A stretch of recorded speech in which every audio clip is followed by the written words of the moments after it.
பங்குனி உத்திரை தேர் திருவிழா நிகழ்ச்சி இன்றைக்கி வீடியோவில் நம்ம வந்து பார்க்கலாம். கங்காதர ஈஸ்வரர் வரதராஜ பெருமாள் திருக்கோவில் ஆற்காடு, அதாவது ஆற்காடு தோப்புக்கனாவில் இருக்கும் கங்காதர ஈஸ்வரர் பங்குனி உத்திரை தேர் திருவிழா வந்து மிக சிறப்பாக நடைபெற்றது. அன்று இரவு வந்து வழிபாடு, கலை நிகழ்ச்சிகள், அன்னதானம் போன்ற நிகழ்ச்சிகள் நடந்தது. அதுலேருந்து நம்ம இந்த ஒரு சில காட்சிகள் மட்டும்தான் இந்த வீடியோவில் போட்டிருக்கோம். இந்த வீடியோ வந்து கடைசி வரைக்கும் பார்க்க, குழந்தைகள் கலை நிகழ்ச்சி வந்து ரொம்ப அருமையாக இருக்கும். கடைசி வரைக்கும் வீடியோ பாருங்கள். வீடியோ உங்களுக்கு பிடிச்சிருந்தால் லைக் பண்ணுங்கள், ஷேர் பண்ணுங்கள். வாங்க நம்ம வந்து தொடர்ந்து வீடியோ பார்க்கலாம்.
கூட தெரியாத மாதிரி அழகா ஆடி, குழந்தைகள் வந்து அசைந்தாலே ஒரு அழகுதான். நீங்க வந்து ஒரு மயில் கிட்ட போய் என்ன தப்பு கண்டுபிடிக்க முடியும்?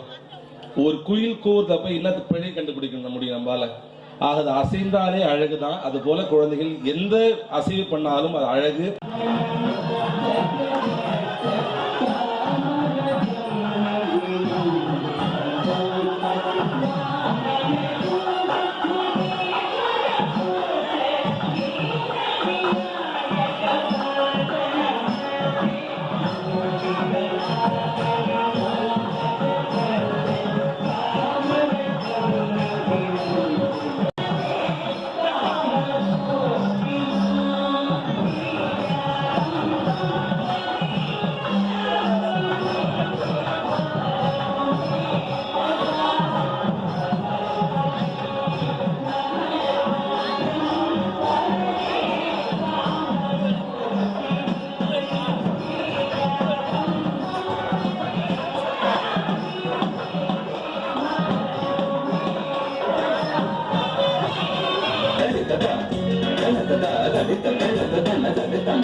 நடராஜ பெருமானை நமக்கு நினைவு பாடி ஆட வரும் அன்பு குழந்தைகள் சிதிக்ஷா, ஸ்ரீ யக்ஷிதா, பிரதுஷ்யா மற்றும் ருதுஷ்கா இணைந்து சிவாய யாதும் சிவாய யாவும் சிவாய உடலும்